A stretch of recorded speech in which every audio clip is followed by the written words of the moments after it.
अनंतकोटी ब्रह्मांड नायक राजाधिराज योगीराज प्रब्रह्म श्री संत सद्गुरू ब्रह्मांड नायक बाळूमामांच्या नावानं चांग भलं, हालसिद्धनाथांच्या नावानं चांग भलं.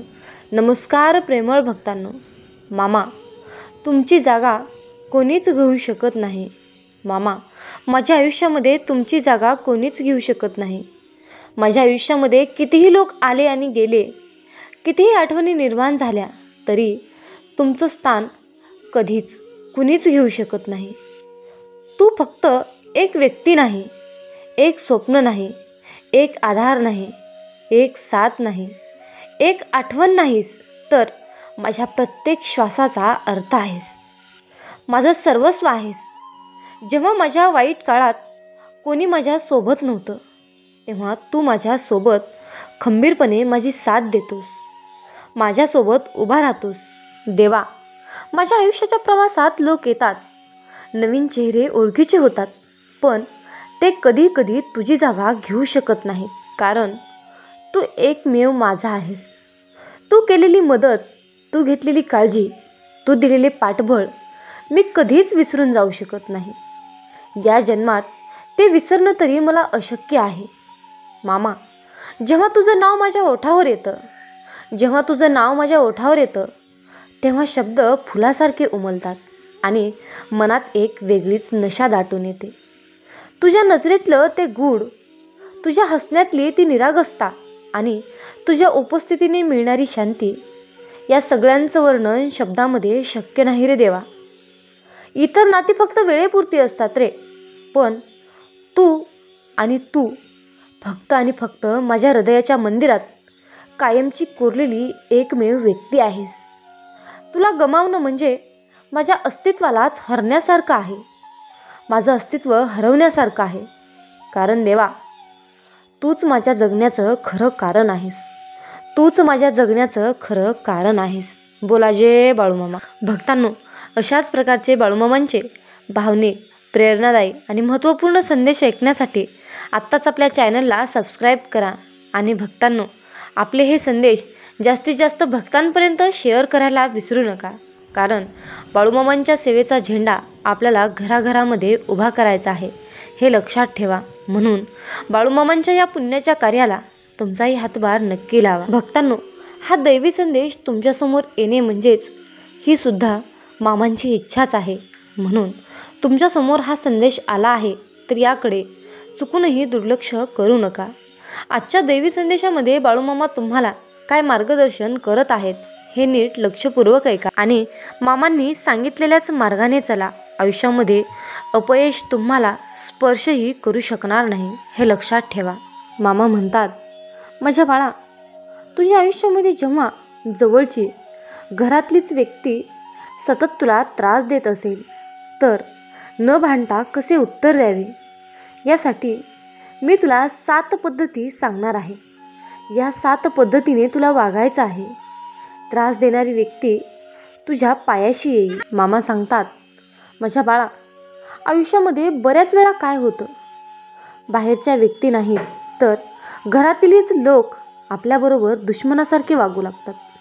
आपण कितीही त्यांच्याशी चांगले वागलो, तरीही ते आपले अवगुण काढून आपल्याला सतत टॉर्चर करतात, त्रास देतात. सतत आपल्याला आपण कमी आहोत, आपण मूर्ख आहोत, आपला काहीच उपयोग नाही, अशा कोणत्या ना कोणत्या कारणाने आपल्याला त्रास देऊ लागतात. पण बाळा, अशा वेळेला आपल्याला ना घरात थांबू वाटते, ना त्या समोरील व्यक्तीचे तोंड पाहावेसे वाटते. खूप चिडचिड होते, मानसिक त्रास होतो, आपल्या मनावरचा ताबा सुटतो. मग घरात वादविवाद सुरू होतात, कलह निर्माण होतो, घरातील वातावरण पूर्णपणे बिघडून जाते, कुटुंबांमध्ये फूट पडण्याची शक्यता असते. आपल्या मनावरचा ताबा सुटल्याने बऱ्याच गोष्टी विपरीत घडू शकतात. म्हणून बाळा, एक गोष्ट कायम लक्षात ठेव, आपल्या घरातीलच व्यक्ती आपल्याला त्रास देत असतील आणि ती व्यक्ती मूर्ख असेल, तर त्या व्यक्तीला तुमच्या कोणत्याही भावना कळणार नाहीत. तुम्ही कितीही संयम बाळगलात, तुम्ही कितीही ट्रिक त्यांना जवळ करण्यासाठी वापरली, तर त्या लोकांना त्याचा काहीच फरक पडणार नाही रे. त्यामुळे अशा लोकांना केवळ इग्नोर करणे हाच एकमेव मार्ग उरतो बाळा. पण बाळा, प्रत्येक व्यक्ती मूर्ख नसते, म्हणून वाद न घालता घरातील त्रास देणाऱ्या व्यक्तीला कसे हँडल करायचं, न भांडता कसं उत्तर द्यायचं, तर त्याच्या प्रश्नाचं उत्तर आजच्या संदेशामध्ये मी तुला देणार आहे. म्हणून बाळा, हा संदेश तुझ्यासमोर आलाच आहे, तर या संधीचं सोनं करूनच पुढे जा. मामा म्हणतात, माझ्या बाळा, सहनशीलता ठेवा. बऱ्याच वेळा घरातील व्यक्ती त्रास देऊ लागतात, तर त्यांना हँडल करणं खूप अवघड जातं, कारण आपण आपल्याच व्यक्तीला आपल्यापासून दूर करू शकत नाही, त्यांना आपण इग्नोर करू शकत नाही. तर अशा वेळी वाद न घालता संयम बाळगा, शांत राहा, सहनशीलता ठेवा. नुसता संयम बाळगून काहीच होणार नाही रे. तर समोरच्या व्यक्तीला आपल्यामुळे का त्रास होत आहे, ती व्यक्ती आपल्याला का त्रास देत आहे, हे जाणून घेण्याचा प्रयत्न करा. शांत एकांतात बसा. त्या व्यक्तीच्या ठिकाणी स्वतःला ठेवून बघा की तुमचे असे कोणते गुण आहेत की जे त्या व्यक्तीला खटकत आहेत. असा कोणता प्रॉब्लेम्स आहे की ज्यामुळे त्या व्यक्तीला तुमच्यामुळे त्रास होत आहे. तो प्रॉब्लेम सॉल्व करण्याचा प्रयत्न करा. आता त्या व्यक्तीचे तुम्ही मन लगेच जिंकू शकणार नाही, थोडा वेळ तर नक्कीच लागेल. माझ्या बाळा, आयुष्यामध्ये एक गोष्ट नेहमी लक्षात ठेव रे. अरे बाळा, नाण्याला दोन बाजू असतात म्हणतात, तसंच काहीतरी स्वतःला त्रास करता संयम बाळगून त्या व्यक्तीशी मनमोकळेपणाने बोलून घ्या. थोडे शांत राहा. संयमाने बऱ्याच गोष्टी जिंकता येतात रे. जर समोरील व्यक्ती तुमचं काहीच ऐकत नसेल, तर या संयमाने ही वेळ देखील निघून जाईल आणि चांगली वेळ नक्कीच येईल बाळा. मामा सांगतात, ज्यावेळी घरामध्येच एकोपा नसेल, घरामध्ये अवेच्छेचे साम्राज्य पसरलेले असेल, कुटुंबामधील लोकांमध्ये एकोपा राहिला नसेल, मनमिळाऊपणा राहिला नसेल, संभाषण राहिलं नसेल, तर घरातील वातावरण नकोसे वाटायला लागते. त्यातच समोरचा व्यक्ती आपल्याला त्रास देऊ लागला तर मन अस्वस्थ होतं, घरामध्ये मन लागत नाही. अशा वेळी ध्यान करा. आता मी असं म्हणत नाही की बाळूमामांचे ध्यान करा. तुम्हाला कोणत्या देवावर विश्वास आहे, श्रद्धा आहे, त्या देवाचं नामस्मरण तुम्ही करू शकता. मंत्रामध्ये खूप ताकद आहे रे. रोज सकाळी उठल्यावर ज्यावेळी कुटुंबातील लोक घरात असतात, त्यावेळेला मोबाईलवर परमेश्वराचे नामस्मरण सुरू ठेवा. एखादे शांत भजन सुरू ठेवा किंवा दिगंबरा दिगंबरा श्रीपाद वल्लभ दिगंबरा या मंत्राचा जप मोबाईलवर ठेवा किंवा बाळूमामांचा एखादा मंत्र मोबाईलवर लावून ठेवा. या मंत्राने देखील मन शांत होण्यास मदत होते. घरामध्ये सतत परमेश्वराचे नाव कानावर पडल्यावर कितीही व्यक्ती कठोरा असली तरी त्या व्यक्तीमध्ये बदल नक्की होतो. मामा सांगतात, ज्या व्यक्तीचा तुम्हाला चेहराही बघावासा वाटत नाही, जी व्यक्ती तुम्हाला सतत त्रास देते, त्या व्यक्तीमध्ये देखील नक्कीच बदल होईल आणि घरामध्ये प्रसन्न वातावरण निर्माण होऊन कुटुंबामध्ये एकोपा निर्माण होईल. आयुष्यातली तिसरी गोष्ट म्हणजे माफ करायला शिका. तुमचा राग महत्त्वाचा असेल तर त्या व्यक्तीला कायमचे दूर करा आणि ती व्यक्ती महत्त्वाची असेल तर त्या व्यक्तीवरील राग नक्कीच दूर करा. म्हणजेच त्या व्यक्तीला तुमच्या संयमाच्या आधारे तुमच्या प्रेमाने माफ करायला शिका. माफ करणे हे मोठ्या मनाचे किंवा समज संयमाचे लक्षण आहे. आपलीच व्यक्ती आपल्याला त्रास देते याचा अर्थ दोघांमध्ये काहीतरी वादविवाद नक्कीच झालेला असणार. जरा खोलवर विचार करा. त्या व्यक्तीचा काहीतरी गैरसमज देखील असू शकतो. बरीच नाती गैरसमजामुळे तुटतात रे, आणि याच गैरसमजामुळे ती व्यक्ती तुम्हाला त्रास देत असेल तर त्या व्यक्तीशी तुम्ही स्पष्टपणे बोलून घ्या की तुम्ही मला असे का त्रास देता. स्पष्ट व्यक्तपणामुळे नात्यात गैरसमज निर्माण होत नाहीत. समोरील व्यक्ती त्रास देत असून देखील तुम्ही त्याच्या सर्व चुका माफ करून त्याच्याशी नातं ठेवलं तर तुमचे व्यक्तिमत्व अतिशय आकर्षक बनेल. कुटुंबामध्ये तुमचे वर्चस्व टिकून राहील. म्हणून आयुष्यामध्ये चुकीला नेहमी माफ करायला शिका. चौथा मुद्दा असा आहे, सकारात्मक वातावरण ठेवा. अरे बाळा, आपल्या जवळची व्यक्ती आपल्याला त्रास देत असेल तर त्या व्यक्तीला दूर करणे तर अशक्य असते. त्यामुळे वरील मुद्द्यामध्ये सांगितल्याप्रमाणे तुमच्या संयमाने, सहनशीलतेने, माफ करण्याच्या सवयीने घरातील वातावरण सकारात्मक होण्यास नक्की मदत होणार असते. तुमचे विचार, बोलण्याची पद्धत नेहमी पॉझिटिव्ह ठेवा. सकारात्मक बोलणं हे अशक्य गोष्टीलाही शक्य असतं. आपण जे बोलतो, आपण जसे वागतो तसेच आपण बनत असतो. आपण सतत निगेटिव्ह बोलतो, रडतो, तर आपल्या आयुष्यात दररोज काहीतरी वाईटच घडणार. तेच आपण जर रोज चांगले बोललो, समोरील व्यक्तीविषयी नेहमीच चांगले विचार केले, त्याचे अवगुण न पाहता चांगले गुण पाहिले, तर एक ना एक दिवस ती त्रास देणारी व्यक्ती देखील तुम्हाला चांगली वाटू लागेल. घरामध्ये झालेल्या वादामधल्या लहानसहान गोष्टी मनामध्ये ठेवू नका. ज्या त्या वेळेला काही गोष्टी विसरायला शिका. अशा गोष्टी मनात ठेवल्याने आपलं मन अशांत होणार असतं. समोरच्या व्यक्तीला काहीच फरक पडत नाही. म्हणून आपण नेहमी पॉझिटिव्ह राहायचं. रोज सकाळी उठल्यावर अंतर्मनाला सांगायचं, आज मी चांगली वागणार आहे आणि मला त्रास देणारी व्यक्ती माझ्याशी खूप छान वागणार आहे. रात्री झोपताना देखील हीच सूचना मनाला द्यायची. दिवस नक्की येईल, ती त्रास देणारी व्यक्ती खरंच तुमच्याशी चांगलं वागू लागेल. थोडे दिवस हा उपाय तुम्ही नक्की करून बघा. मामा सांगतात, माझ्या बाळा, आयुष्यामध्ये स्वतःमध्ये बदल करा. प्रत्येकाला असं वाटत असते की माझी काहीच चूक नाही, पण बाळा, असं प्रत्येकाच्या वागण्यात काहीतरी चुकत असतं रे. बोलण्यातून काहीतरी चुकीचं बाहेर पडतंच. किंवा तीव्र सूर, आपली बोलण्याची पद्धत, आपल्या घरातील वर्तणुकीमुळे कदाचित समोरच्या व्यक्तीला त्रास होत असेल आणि ती व्यक्ती आपल्याला त्रास देत असेल. राग शांत करा.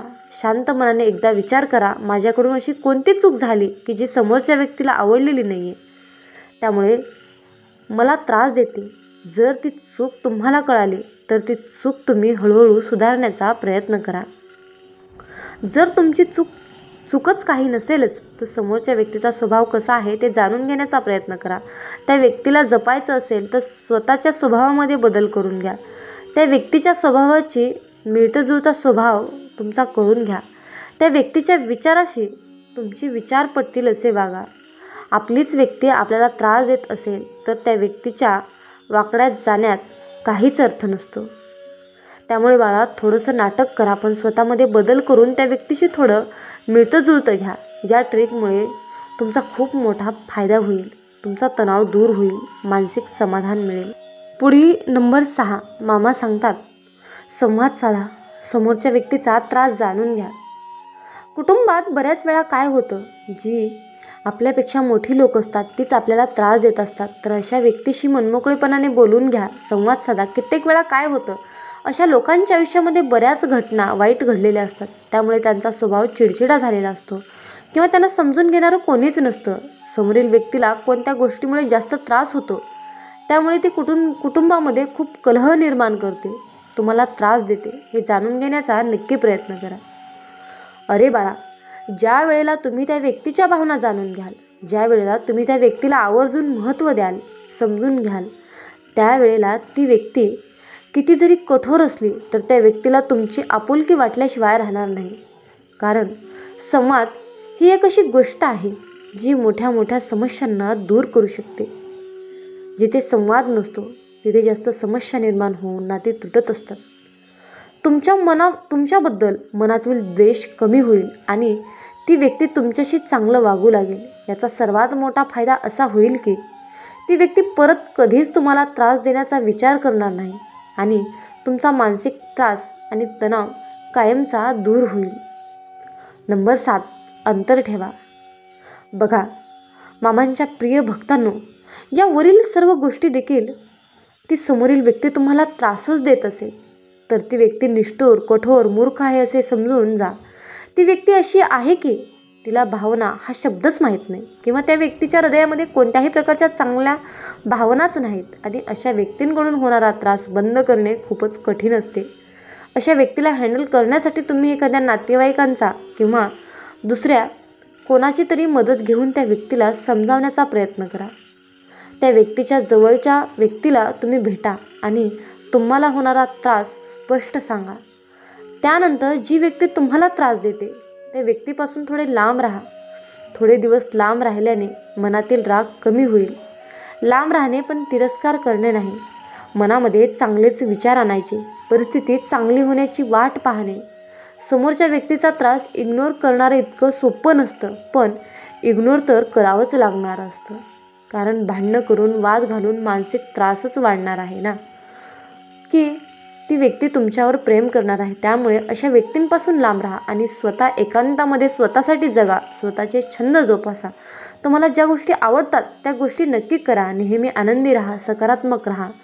या गोष्टींमुळे तुम्हाला समोरच्या व्यक्तीकडून होणारा त्रास जास्त जाणवणार नाही. घरातीलच व्यक्ती आहे ना, मग सांगतात माझ्या बाळा, त्या व्यक्तीला आपण जबरदस्ती आपल्याशी चांगलं वागायला लावू शकत नाही. त्यामुळे सहनशीलता, संयम, ध्यान, परमेश्वराचे नामस्मरण, मोठ्या मनाने क्षमा करणे, संवाद, सकारात्मक विचार या गोष्टींच्या मदतीने समोरच्या व्यक्तीला तुम्ही हँडल करू शकता. आणि या गोष्टींमध्ये इतकी ताकद आहे की या गोष्टी मनाला फक्त शांतताच देऊन जातात. आणि विश्वास ठेवा, तुम्ही ज्या परमेश्वराचे नामस्मरण करता त्या परमेश्वराचे तुमच्यावर लक्ष असणारच आहे. तो परमेश्वर तुमचे काहीच वाईट होऊ देणार नाही. त्यामुळे नेहमी आनंदी राहा, आनंदी राहण्याचा प्रयत्न करा, सुखी राहा आणि फक्त आपल्या बाळूमामांवर विश्वास ठेवा. आयुष्यात जिथे सर्व आशा संपतात, नशीब साथ सोडते आणि सर्व रस्ते बंद होतात, तेव्हा सगळीकडे अंधारच दिसू लागतो. मग तेव्हा मामांचा खेळ सुरू होतो. तेव्हा मामांचा दरबार सुरू होतो. मामांची अद्भुत लीला सुरू होते. जीवनात अडचणी कितीही असो, त्या चिंता केल्यावर आणखीन जास्त होतात. शांत राहिल्यावर त्या कमी कमी संपून जातात आणि संयम राखल्यावर त्या संपून जातात. आणि परमेश्वराचे आभार मानले तर त्या अडचणी आनंदात बदलून जातात. विश्वास ठेवा, मामांची योजना सर्वात उत्तम आहे.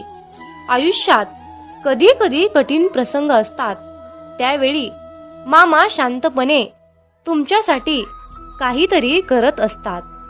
मामा म्हणतात, माझ्या प्रिय बाळा, तुला ही संधी मिळेल, लगेच तू हिरमुसू नकोस, कारण आयुष्य हे खूप सुंदर आहे. अरे, तुझ्यावर प्रेम करणारे कितीतरी लोक आहेत, तुझ्यासाठी हात जोडणारे कितीतरी हात आहेत. अरे, मग असंच आपल्यासाठीही थोडंसं हसून बघ. म्हणून बाळा, आयुष्य हे खूप सुंदर आहे रे, फक्त तू खचू नकोस. उठ आणि डोळे उघडून पहा जरा जगाकडे. प्रत्येकाच्या आयुष्यात काहीतरी चालू असतेच, थोडे नाही म्हणून उगाच कुडत बसू नकोस. आयुष्य खूप सुंदर आहे, फक्त तू खचू नकोस. जर का सामर्थ्य हातात आहे, मग ते स्वप्नात डोळ्यात घेऊन चल. परिस्थितीशी भिडून छाती 2 हात पुढे करून चल. विजय तुझाच असेल, तेव्हा मागे वळून बघू नकोस. आयुष्य खूप सुंदर आहे, फक्त तू खचू नकोस. कोणी तुमच्याबद्दल वाईट विचार करत असेल तर तो त्यांच्या कर्माचा भाग आहे. पण तुम्ही कुणाबद्दल वाईट विचार करून स्वतःचं कर्म आणि वेळ खराब करू नका. जो इतरांना संपवण्याची तयारी करतो तो स्वतःला वाचवण्यात कमी पडतो, आणि जो दुसऱ्यांना वाचविण्यासाठी प्रामाणिक प्रयत्न करतो तो स्वतः कधीच संपत नाही. ही नियती आहे. माणसाला दुसऱ्याची वाट लावता लावता स्वतःची वाट कधी लागून जाते हे कळत सुद्धा नाही. म्हणून दुसऱ्यांची वाट लावण्यापेक्षा स्वतः चांगल्या वाटेला लागा. कोणाची वाट लावण्यापेक्षा वाट दाखवण्याचे कार्य करा. माणसाचा दर्जा हा त्याच्या जातीवरून किंवा धर्मावरून ठरत नसतो, तर तो फक्त त्याच्या विचारावरून ठरत असतो. धर्म कोणताही असो, फक्त चांगला माणूस बना, कारण शेवटी हिशोब हा कर्माचाच होतो, धर्माचा नाही.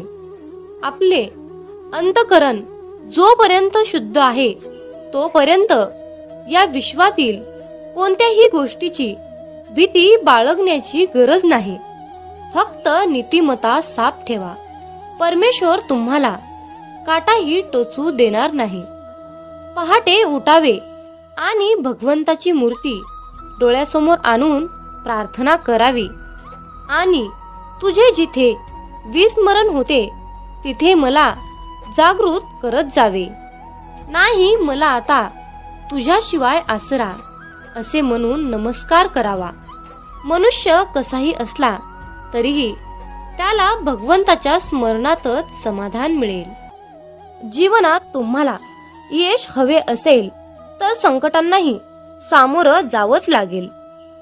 हळवं मन घेऊन या जगामध्ये फिरू नका, कारण त्याला ओरबडणारे हजारो भेटत असतात. मामा म्हणतात थोडंसं व्यावहारिक राहायला शिका, कारण आपल्या भावनांचा खून करून काही लोक असुरी मजा लुटतात.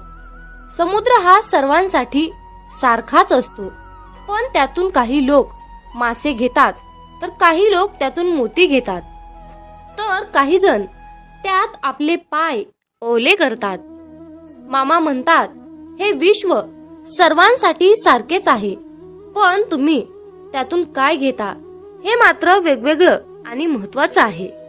जिथे सर्व आशा संपतात, नशीब साथ सोडते, सर्व रस्ते बंद होतात आणि सर्वत्रच अंधारच अंधार दिसू लागतो, तेव्हा त्यावेळी मामांचा खेळ सुरू होतो.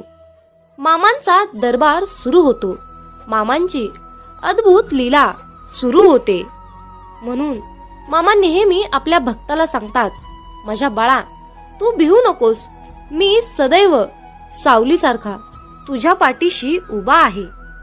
तुमचा बाळूमामांच्या या शक्तीवर विश्वास असल्यास आत्ताच आपला हा संदेश शेअर करा आणि आपल्या चॅनलला सबस्क्राईब करून कमेंट बॉक्समध्ये मेंढी माऊली मी तुझं बाळ आहे आणि माझा पूर्णपणे तुझ्यावर विश्वास आहे असे टाईप करा.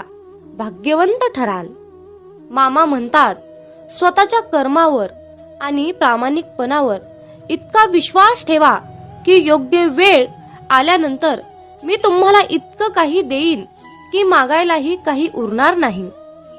पहाटे उठावे आणि बाळूमामांची मूर्ती डोळ्यासमोर आणून प्रार्थना करावी. हे परमेश्वरा, तुझे जिथे विस्मरण होते तिथे मला जागृत करीत जावे. नाही मला आता तुझ्याशिवाय कुणाचा आसरा असे म्हणून मनपूर्वक नमस्कार करावा. मनुष्य कसाही असला तरीही त्याला भगवंताच्या स्मरणात समाधान खात्रीने मिळेल. जीवनात अडचणी कितीही असो, चिंता केल्यावर त्या आणखीन जास्त वाढतात. शांत राहिल्यावर त्या कमी कमी होत जातात आणि संयम ठेवल्यावर त्या कायमच्या संपूनही जातात. आणि परमेश्वराचे आभार मानले तर त्या सर्व अडचणी आनंदात सुखात बदलून जातात. मामा म्हणतात जो इतरांना संपवण्याची तयारी करतो तो स्वतःला वाचवण्यात कमी पडतो, आणि जो दुसऱ्याला वाचवण्यात प्रामाणिक प्रयत्न करतो तो स्वतः कधीही संपत नाही. माणसाला दुसऱ्याची वाट लावता लावता स्वतःची वाट कधी लागते हे कळत सुद्धा नाही, आणि हीच नियती आहे. मामा म्हणतात ज्याला पडल्या पडल्या झोप लागते तोच खरा श्रीमंत आहे, तो म्हणजे बाळूमामांचा सेवेकरी.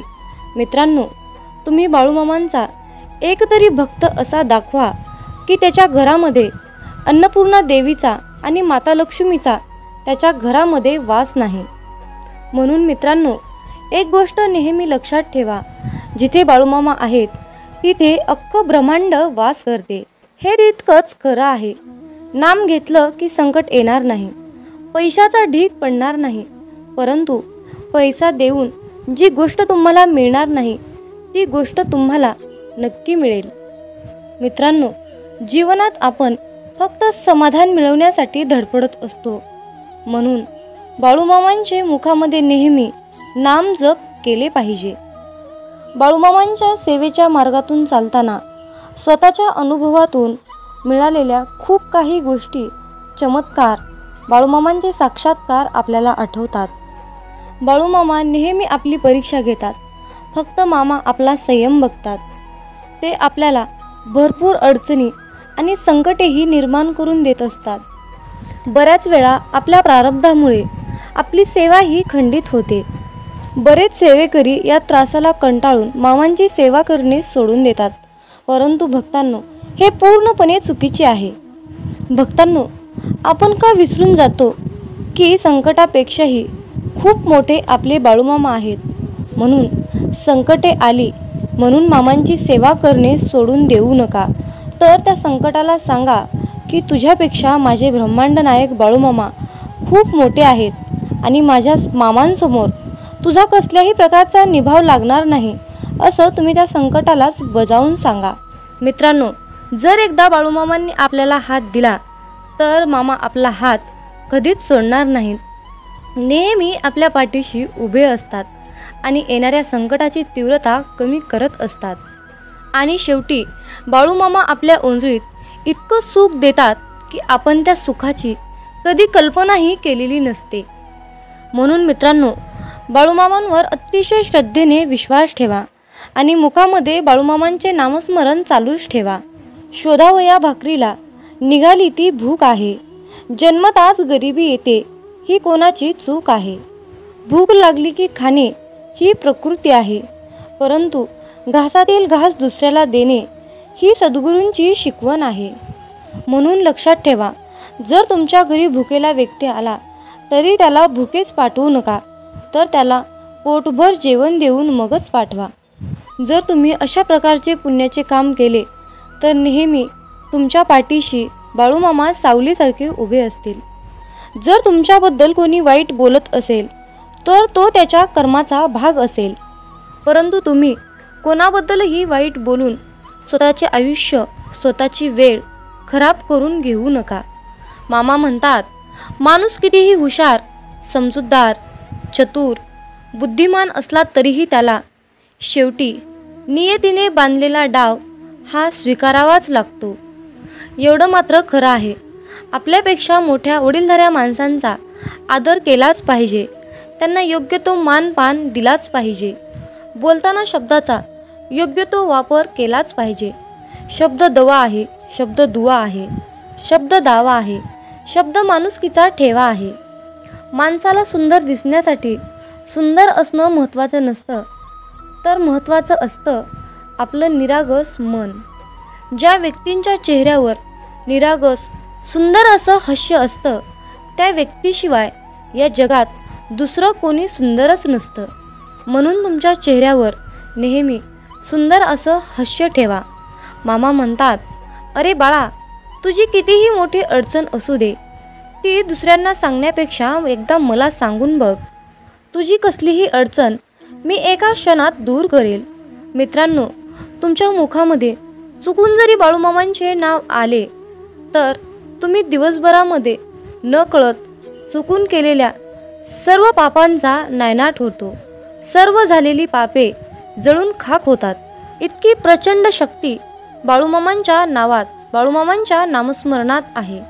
म्हणून मित्रांनो, आपल्या प्रत्येक दिवसाची सुरुवात ही बाळूमामांच्या पवित्र आणि दिव्य अशा मंत्राने करायची आहे, म्हणजेच बाळूमामांच्या नामस्मरणाने.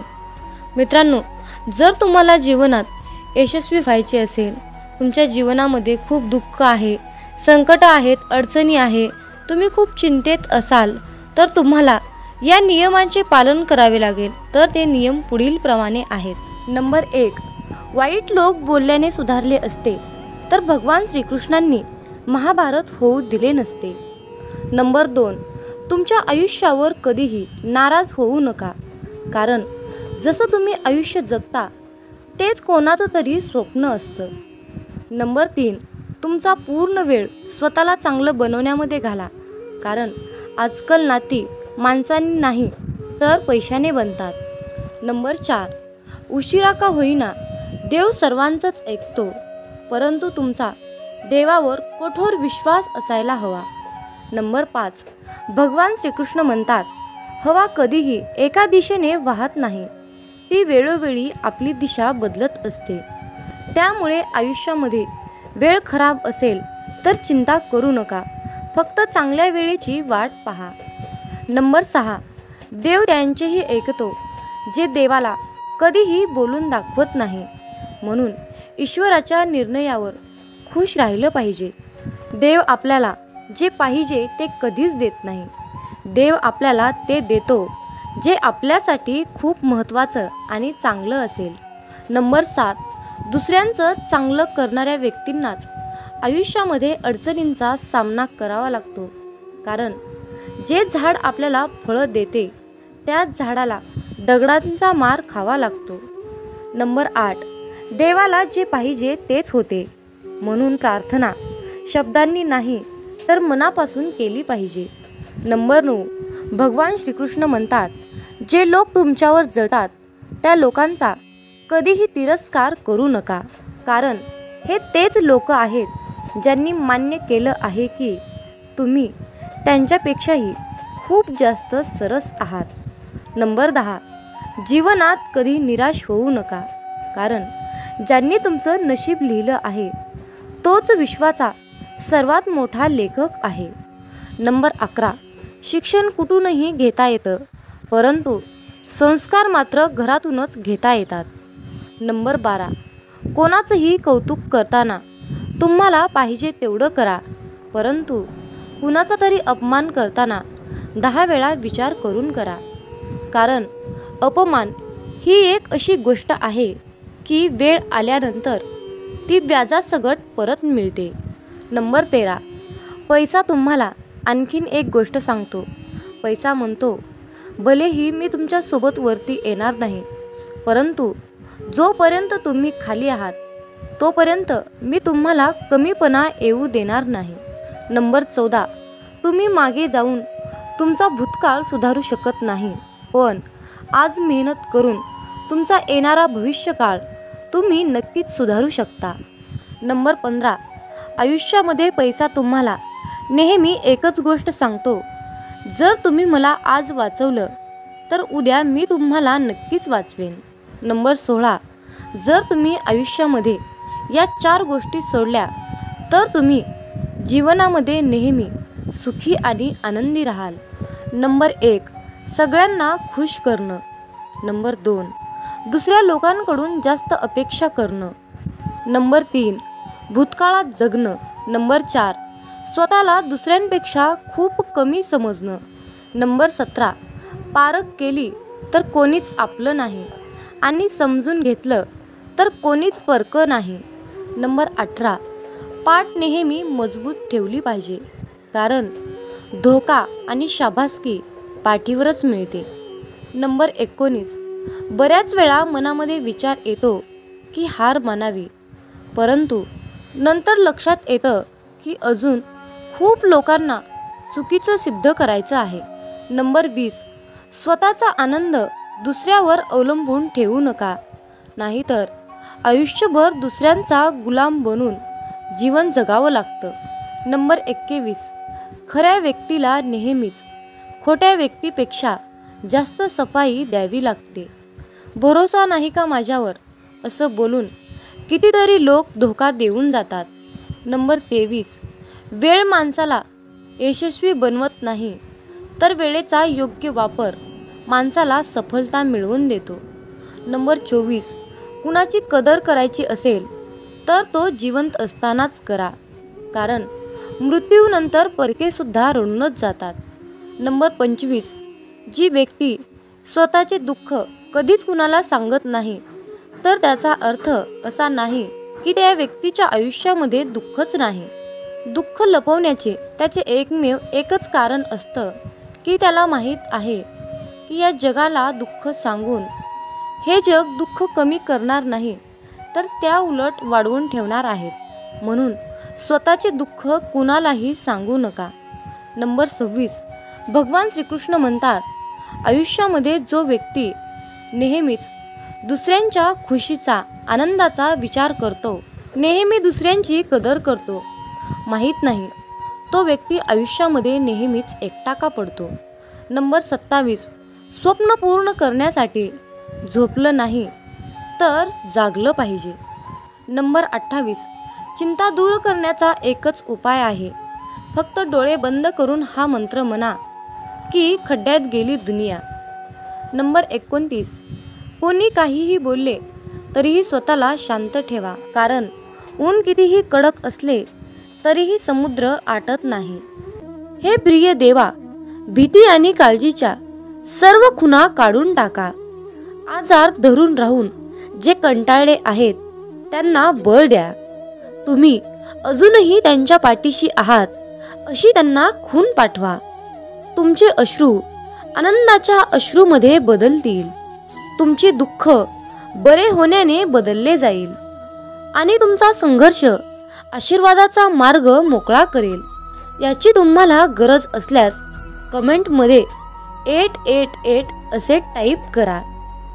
देव म्हणतो, अरे प्रिय मुला, जाणून घ्या की माझ्याकडे तुमच्या जीवनासाठी एक चमत्कारिक योजना आहे. ही एक अशी योजना आहे की ती तुमच्या आयुष्यात चांगुलपणा, समाधान आणि परिपूर्णता आणते. आज तुमचे आरोग्य, पैसा, वेळ आणि कुटुंब यासारखे काहीही वाईट होणार नाही. मामांची सर्व मुले भक्त पूर्णपणे यशस्वी होतील. तुमच्याकडे पैसा, प्रेम विपुल प्रमाणात येईल आणि तुमच्या हृदयाला प्रचंड आनंद होईल. जुलै आणि ऑगस्ट हे महिने विपुलता, आशीर्वाद आणि संधींनी भरलेले आहेत. मी तुम्हाला आणि तुमच्या कुटुंबाला तुमची इच्छा पूर्ण करण्याची नोकरी, आर्थिक विपुलता, स्वप्नातील कार किंवा खरे प्रेम या सर्व गोष्टींसाठी भरभरून आशीर्वाद देईन. मामा म्हणतात, विश्वास ठेवा की मी तुम्हाला नूतनीकरण करील. तुमच्या सर्वात वाईट स्वप्नांच्या पलीकडे जाऊन तुमच्यावर आशीर्वादाचा वर्षाव करीन. प्रिय मुला, जर का तुम्ही हा संदेश शेवटपर्यंत ऐकला तर तुम्हाला आणि तुमच्या कुटुंबाला शाश्वत आरोग्य, आनंद, आर्थिक आणि शांती लाभेल. तुमच्यापैकी ज्यांना आर्थिक अडचणींचा सामना करावा लागत आहे त्यांच्यासाठी तुम्ही आश्चर्यकारकपणे श्रीमंत होणार हे जाणून घ्या. पैसा तुमच्याकडे सहजतेने येईल. बाळू मामा आज तुम्हाला सांगत आहेत, पुढील आठवडा तुमच्यासाठी आश्चर्यकारक आणि अद्भुत आशीर्वादाने भरलेला आहे, जो की तो तुमच्या जीवनात चमत्कारिक बदल घडवून आणेल. जर का तुमचा बाळूमामांवर आणि बाळूमामांच्या शक्तीवर विश्वास असेल तर आत्ताच हा संदेश शेअर करा आणि आपल्या चॅनलला सबस्क्राईब करून कमेंटमध्ये बाळूमामा, माझा तुमच्यावर पूर्णपणे विश्वास आहे असे टाईप करा. भाग्यवंत ठराल. तुमच्या संधी सुधारतील आणि देव तुमचे नातेसंबंध, शरीर, मन बरे करेल. तुमचा परमेश्वरावर विश्वास असल्यास 444 असे टाईप करा. देव म्हणतो, तुम्हाला आलेल्या प्रत्येक निराशेसाठी माझ्याकडे तुमच्यासाठी जीवन बदलणारा अविभाज्य आशीर्वाद आहे. तुमचे हृदय आनंद, प्रेम आणि समाधानाने भरले जाईल. चांगल्या बातमीने तुम्ही भरभरून जाल. जर देव राजा असेल आणि तुम्ही मूल असाल तर तुम्हाला राजाचा वारसा मिळेल. असे का म्हटले हे स्पष्ट आहे, तर तुम्ही राजेशाही वारशाचे आहात. या महिन्यात देव तुमच्या आयुष्यात आश्चर्यकारक गोष्टी करणार आहे. सकारात्मक बदल आणि चमत्कारिक आशीर्वादासाठी तुमची वेळ आली आहे. तुमच्या सोबत काहीतरी अद्भुत घडणार आहे. तुमच्या सोबत काहीतरी अद्भुत घडणार आहे. मामा म्हणतात, अरे बाळा, तुझे भविष्य चांगल्या गोष्टीने, प्रगतीने आणि पुढे जाण्याच्या आशीर्वादाने भरलेले असेल. देव तुमचे कल्याण, नातेसंबंध आणि वित्त पसरत आणेल. देव सध्या या क्षणाला तुमच्यासाठी मार्ग मोकळा करत आहे. येशूच्या नावाने नवीन संधी, अनुकूलता, उघडे दरवाजे आणि जाहिरातीसाठी स्वतःला तयार करा. देवदूत म्हणत आहेत, पुढील 12 तासामध्ये प्रेम, पैसा, चांगले आरोग्य या स्वरूपात महान आशीर्वाद प्राप्त करण्यासाठी तयार राहा. तुमचे लवकरच पैशाचे प्रश्न मार्गी लागणार आहेत. तुमच्या बँक खात्यामध्ये अनपेक्षित बॅलन्स जमा होणार आहे. त्यासाठी तुम्ही तयार आहात का? जेव्हा तुम्ही उद्या सकाळी झोपेतून उठता तेव्हा तुम्ही तुमच्या फोन तपासणीसाठी तयार राहा. कारण तुम्ही ऐकलेल्या सर्वात अविश्वसनीय बातम्या तुम्हाला मिळतील. मामा म्हणतात, तुमचे आरोग्य, नातेसंबंध, आर्थिक स्थिती पुनर्संचयित केली जाईल असा तुमचा विश्वास असू शकतो. तुम्ही फक्त माझ्यावर विश्वास ठेवा. मामा म्हणतात, तुम्हाला आवश्यक ते यश मिळवण्यासाठी मी तुमच्या वतीने परिश्रमपूर्वक काम करत आहे. हे तुम्ही समजून घ्यावे अशी माझी इच्छा आहे. मी घोषित करतो की या आठवड्यातील उर्वरित कालावधी तुमच्यासाठी महानतेने भरलेला असेल. देव तुम्हाला उपचार, नवीन संधी आणि आशीर्वाद पाठवेल. मामा म्हणतात, जो इतरांना संपवण्याची